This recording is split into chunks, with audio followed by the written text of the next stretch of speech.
నా ఫ్రెండ్స్ అందరూ ట్రిప్కి వెళ్తున్నారమ్మా. ట్రిప్ అన్నాక అందరు కలిసే వెళ్తారు, విడివిడిగా ఎవరు వెళ్ళరే?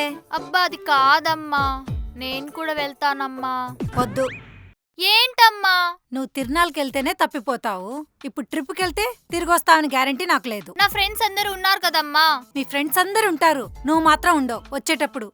మా నేనేం చిన్నపిల్లని కాదు, జాగ్రత్తగా ఉంటాను. అది నీ బ్లడ్ లోనే లేదే. బా ప్రామిస్ అమ్మా, నన్ను నమ్ము. అలా నమ్మే.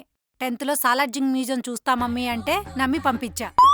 తిరిగి వచ్చేటప్పుడు సాలార్జింగ్ మ్యూజియంలోని పురాతన వస్తువులన్నీ కనపడ్డాయి, కానీ నువ్వు మాత్రం కనపడలే. మీ టీచర్స్ కి నిన్ను వెతకడానికి 2 hours పట్టింది. అప్పుడంటే చిన్నపిల్లని కదా, అలా జరిగిపోయింది.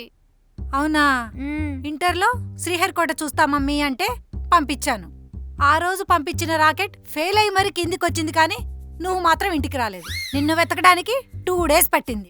అదేదో తెలిసి తెలియని వయసులో అలా